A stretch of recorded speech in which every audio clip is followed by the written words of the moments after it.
To తొలి వార్త. ప్రజల కోసం ప్రజల పక్షం. వార్తలు చదువుతుంది మీ సుమలత.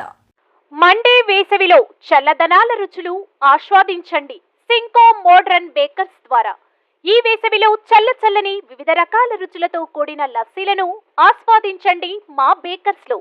రుచికరమైన matka lassi, plain lassi, dry fruits with ice cream lassi, అంతేకాకుండా mango malai delight, Africa delight, లచ్చి మలై, మిక్సీ ఫ్రూట్ సలాడ్ మరియు ఆల్ మోసోటోస్ వంటి చల్లని నేచురల్ డ్రింక్స్ తో వేసవి తాపం నుండి బయటపడండి.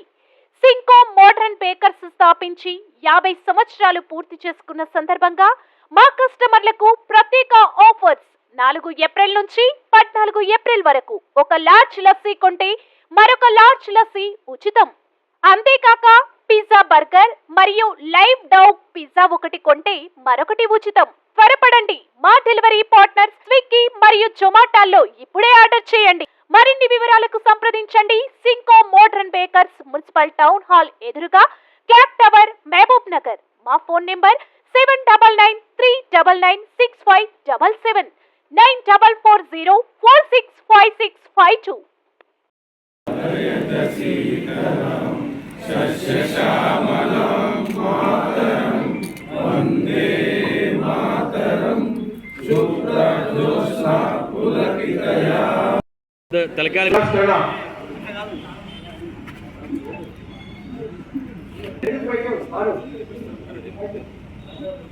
शिवराज को बैग जरगा यादव फिर बैग जरगा जरा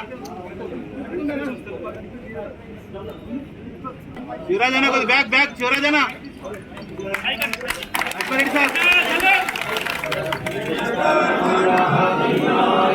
जय हे भारत भाग्य विधाता, पंजाब सिंधु गुजरात मराठा द्राविड़ उत्कल बंगा, विंध्य हिमाचल यमुना गंगा, उज्जल जलधि तरंगा। सब शुभ नामे जागे, सब शुभ आशीष मागे, गाये तब जय गाथा, जन गण मंगल गाथा। जय हे जय हे जय हे जय जय जय जय हे।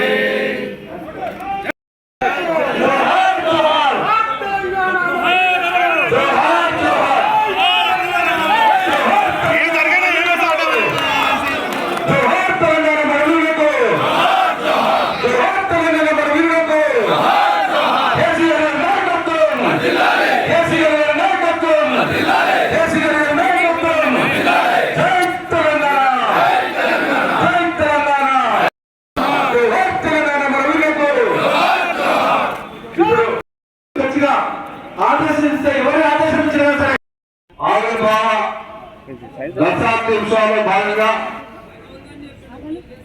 మన పార్టీ రాష్ట్ర వ్యాప్తంగా ఇచ్చిన పిలుపు మేరకు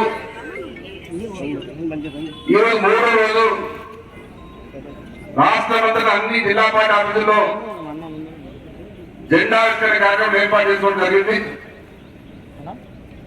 దాంట్లో భాగంగా ఈరోజు మహబూబాబాద్ జిల్లా పార్టీ ఆఫీసులో ఇప్పుడే జెండా, జాతీయ జెండా మరియు పార్టీ జెండాలను ఆవిష్కరించుకోవడం జరిగింది.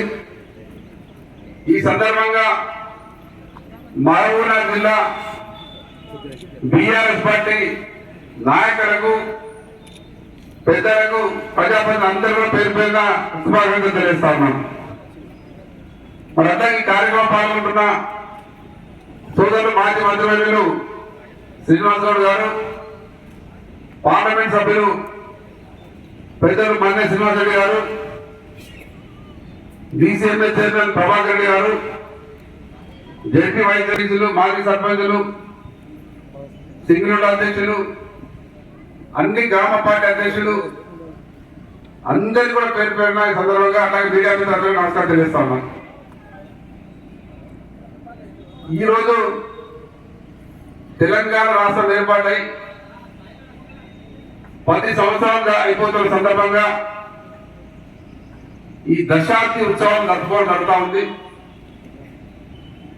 మరి 10 సంవత్సరాల దశాబ్ది ఉత్సవాల సందర్భంగా ఈ సంబరాలు జరుపుకోవడం చాలా సంతోషంగా ఉంది, ఒక రకంగా బాధగా ఉంది. సంతోషం ఎందుకంటే తెలంగాణ రాష్ట్రం సాధించుకున్నాం, ప్రభుత్వానికి అప్లై చేసుకున్నాం, మరి 10 సంవత్సరాల ఉత్సవాలు జరుపుకుంటా ఉన్నాం. కానీ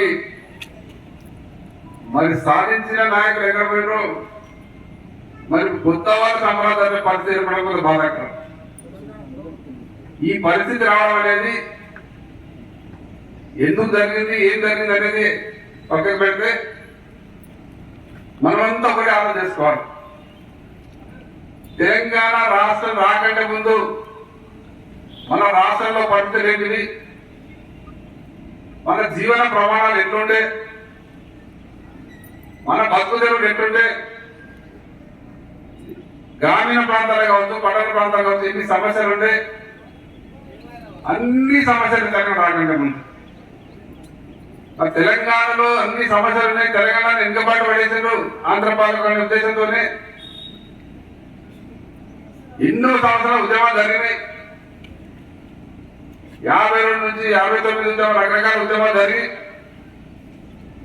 మరి చివరికి మనం మాజీ ముఖ్యమంత్రి మన పార్టీ అధ్యక్షులు కేసీఆర్ గారి ఆధ్వర్యంలో బ్రహ్మాండమైన తెలంగాణ ఉద్యమం స్టార్ట్ అయ్యి ఒక కొత్త పంతాల్లో రాజకీయ ఉద్యమాన్ని చేసి అందరి సహకారంతో, అన్ని వర్గాల సహకారంతో తెలంగాణ రాష్ట్రం సాధించుకోవడం జరిగింది. తెలంగాణ రాష్ట్ర సాధన అనేది మామూలుగా జరగలేదు, ఉత్తిగా రాలేదు.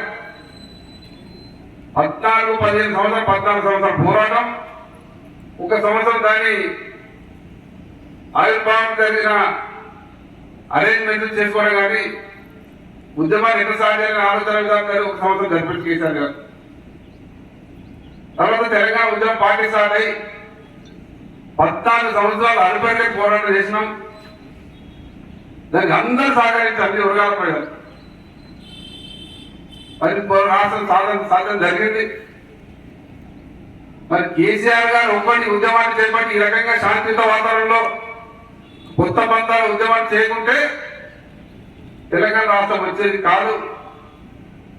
అదే వేరే పంతాలు పోయి ఉద్యమాలు అభివృద్ధి చేస్తే ఎప్పుడో మనం ఒత్తి పడేసేవాళ్ళు ఆంధ్ర పాలకులు. మా మోహన్ యాదవ్, మోహన్, పవన్, ప్రవీణ్, కృష్ణ అందరికి పేద పాత్రికేయ మిత్రులకు అందరికి పేరు నమస్కారం. చాలా విషయాలు లక్ష్మణరెడ్డి గారు చెప్పిన విషయాలు నేను చెప్పాల్సిన అవసరం లేదు, మీకు అందరూ కూడా తెలుసు. ఎందుకంటే గ్రామీణ ప్రాంతాల నుంచి వచ్చిన క్రీమ్ ముఖ్య నాయకులు ఇక్కడ రావడం జరిగింది. ఈరోజు ప్రజలు ఏమనుకుంటున్నారు అనేది మాకన్నా ఎక్కువ మీకు తెలుసు.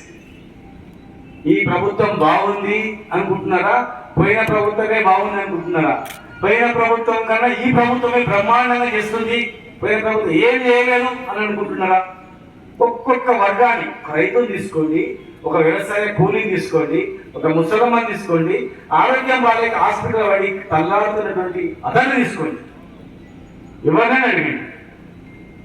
ఇంత తక్కువ కాలంలో ప్రజల చేతిలో ప్రజల మనోభావాలు ఏ రకంగా ఉన్నాయో మీరు టెస్ట్ చేసుకోండి. ఎందుకంటే మన పార్టీ పుట్టుక మొత్తం చెప్పింది. అన్ని పార్టీల మాదిరి కాదు, మన పార్టీలు అందరూ ఉండలేదు, అందరు దీనిలో నిలవలేదు. ప్రజల గురించి కొట్లాడేటోడు, ప్రజా అవసరాల గురించి కొట్లాడేటోడు, ఒక ఆశయం గురించి ఉండేటోడు మాత్రమే ఉంటుంది. ఇలా ఆశయం లేని వ్యక్తి ఎక్కువ రోజులు ఉండరు, ఉన్న అందరినీ ఖరాబ్ చేస్తుంటారు, అది తెగతెగ అయిపోతుంటుంది అంట, ఉండదు, ఎక్కువ నిలవలేదు. కనుక ఒక ఆశయం గురించి పుట్టిన పార్టీ కనుక ఈ పార్టీ పోతుంది ఉంటుంది అనేది లేదు, ఎప్పటికీ ఉంటుంది. భూమి ఉన్నంత వరకు ఈ పార్టీ గుర్తుపెట్టుకోండి. ఎందుకంటే మీరు ఆఫీసులు చూడండి, ప్రతి జిల్లాలో ఆఫీసులు ఉన్నాయి మనకి. హైదరాబాద్, ఢిల్లీలో పెద్ద ఆఫీసులు మనకి. జాతీయ పార్టీల ముళ్ళు, చాలా జాతీయ పార్టీల ముళ్ళు. ఢిల్లీలో పెద్ద ఆఫీసు, అకామిడేషన్ పెద్దది. తెలంగాణ భవన్ ఉంది మనకు, సొంత పార్టీ. బొంబాయిలో ఉంది, పూణేలో ఉంది, సోలాపూర్లో ఉంది. దాదాపు 75 దేశాలలో మన కమిటీలు ఉన్నాయి. ఇతర దేశాల్లో అమెరికా, లండన్, స్విట్జర్లాండ్, ఇంగ్లాండ్, చాలా దేశాలు కూడా మన పార్టీ కమిటీలు ఉన్నాయి. ఇక్కడ అంటే అభిమానులు అక్కడ. మన పార్టీ పుట్టుక అనేది రాష్ట్రం గురించి పుట్టిన పార్టీ. స్వాతంత్ర ఉద్యమం లాంటి పెద్ద మహోద్యమం ఉన్నటువంటి పార్టీ. అలాంటి ఉద్యమంలో పాల్గొన్న వాళ్ళు ఉన్నారు, ఫస్ట్ మన పార్టీలో ఉన్న వాళ్ళు ఉన్నారు, పోయి మళ్ళీ వచ్చి వేగుంట్లో అప్పటి షాపుంట్లో చేరిన వాళ్ళు ఉన్నారు, ప్లస్ ఆశ నచ్చిన వాళ్ళు పాల్గొన్నారు. కనుక పార్టీ అధికారంలో పోయినంత మాత్రాన పోతుంది అంటే పుట్టి భ్రమ, అవివేకం. 2 పార్టీ సీట్లు ఉన్నాయి బీజేపీ. ఇలా దేశంలో 10 సంవత్సరాలు అధికారంలో ఉంది. కాంగ్రెస్ పార్టీ మొత్తం పోయింది అన్నారు. మేము అన్నీ ఏ పార్టీ ఎప్పుడు పోతాయా, వస్తుంది పార్టీ ఉంటే పోతుంటాయి. ప్రజలు నచ్చకపోతే పక్క కూర్చొని పెడతారు, మనం మంచి చేయకపోతే ఇంకా బాధేస్తాం చేస్తాం. అధికారంలో ఉన్నంత మాత్రాన, సీట్లు కోల్పోయినంత మాత్రాన ఇంక పార్టీ పోవడం అనేది ఉండదు. 100% ఈ పార్టీ కేసీఆర్ గారి నాయకత్వంలో మళ్ళీ జరగబోయే ఎన్నికల్లో 100కు 100% మళ్ళీ అధికారంలో ఖచ్చితంగా మనం వస్తాం. ఈరోజు తెలంగాణ ఆవిర్భావ దశాబ్ది ఉత్సవాల సందర్భంగా సభకు ముఖ్య అతిథిగా వచ్చేసిన జిల్లా పార్టీ అధ్యక్షులు, మాజీ మంత్రివర్యులు డాక్టర్ సి లక్ష్మణ్ గారు, అదేవిధంగా ముఖ్య అతిథులు మాజీ మంత్రివర్యులు డాక్టర్ బి శ్రీనివాస్ గౌడ్ గారు, అదేవిధంగా డిసిబి వైస్ చైర్మన్ వెంకటయ్య గారు, మరియు ఈ సమావేశానికి హాజరైన ప్రతి ఒక్కరికి, అన్నదమ్ములందరికీ, వచ్చిన సోదరి మహిళలకు పేరు పేర నమస్కరిస్తూ, అదేవిధంగా మీడియా మిత్రులకు ధన్యవాదాలు తెలుపుతూ, ఒక విషయము, మనం ఈరోజు ఓడినా గెలిచినా 2014 కంటే ముందు మన గౌరవ మాజీ ముఖ్యమంత్రి గారు కేసీఆర్ గారు తలపెట్టిన 2001 ఉద్యమాన్ని ఇంతవరకు తీసుకొచ్చి దాదాపు 14 సంవత్సరాలు కష్టపడి 2014లో అధికారము చేపట్టిన తర్వాత మన తెలంగాణ మార్పు వచ్చిందా రాలేదా అని మనమందరం ఒక్కసారి గుండె మీద చేసుకుని ఆలోచించుకోవాలి. ఎందుకంటే 2014 కంటే ముందు మన పరిస్థితులు ఏ విధంగా ఉండేనో ప్రతి ఒక్కరు ఆలోచన చేసుకోవాలి. దీనికి ఇలా ఉదాహరణగా మన తెలంగాణ నుంచి దేశంలో ఏ ఒక్క రాష్ట్రంలో కూడా మన తెలంగాణలో జరిగిన అభివృద్ధి జరగలేదు. ఈరోజు కేసీఆర్ గారు తెలంగాణని నెంబర్ 1 గా దేశంలో నిలబెట్టిన దానికి నిదర్శనాలు ఎన్నో ఉన్నాయి. ఇవాళ పల్లెటూరులో పట్టణాలుగా మారిపోయినాయి. ఈ గొప్పతనం కేసీఆర్ గారు కాదా? అదేవిధంగా 24 గంటల కరెంటు రైతులకు, అదేవిధంగా పరిశ్రమలకు 24 గంటల కరెంటు.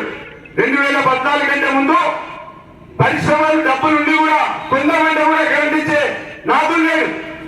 4-5 గంటల కరెంట్ వస్తే మిగతా గంటలు డీజిల్ తో నడిపిస్తుంది. అటువంటి దౌర్భాగ్యమైన పరిస్థితిని ఇలా కేసీఆర్ గారు ప్రభుత్వం వచ్చిన 2014లో ప్రభుత్వం వచ్చిన 6 నెలలకే ఇలా ఒక మార్పు తీసుకొచ్చి పుష్కలమైన కరెంటు, ఇలా రైతులకు రైతు బంధు, ప్రపంచంలో కాదు ఎక్కడ దేశంలో ఏ ఒక్క నాయకుడికి, ఏ ఒక్క ప్రధానమంత్రి కానీ ముఖ్యమంత్రి కానీ రాని ఆలోచన ఇవాళ మన కేసీఆర్ గారు తెచ్చిందా లేదా? ఇది ఒక అద్భుతమైన విషయమా కాదా? ఒక్కసారి మీరందరూ ఆలోచన చేసుకోండి, గుండె మీద చేసుకొచ్చేయండి. ఇవాళ ఏదో చిన్న చిన్న పొరపాట్ల వల్ల ఈ రోజు మనకి ఈ పరిస్థితి దాపరిస్తున్నది. కానీ ఇంత గొప్ప ఆలోచన చేసే నాయకుడు మన కేసీఆర్ గారు. ఎందుకంటే పార్టీ ఏదైతే మన సమస్యలను చూసి చెల్లించిపోయిన మన కేసీఆర్ గారు ఈ రోజు వారితో పాటు ఉన్న మన సోదరులు లక్ష్మణ్ గారు కానీ, శ్రీనివాస్ గౌడ్ గారు కానీ ఈ రోజు వాళ్ళకి అన్ని అన్నవాళ్ళు ఇప్పటిదాకా. ఎందుకంటే సమైక్యవాదంలో మన తెలంగాణలో చిన్న చూపు చూసి వీళ్ళకి ఏం తెలియలేదు, వీళ్ళకి పనిచేసుకోవడానికి రాదు, వీళ్ళు ఎంత అనే ఒక చిన్న చూపు చూసిన పరిస్థితిలో కూడా వీళ్ళ కేసీఆర్ గారు తెలంగాణ సాధించి ఈ రోజు మనం ఇక్కడ ఈ విధంగా ఒక పొజిషన్ లో నిలబెట్టిందంటే కేసీఆర్ గారు యొక్క గొప్పతనమా కాదా? ఒక ఆలోచన చేసుకోండి.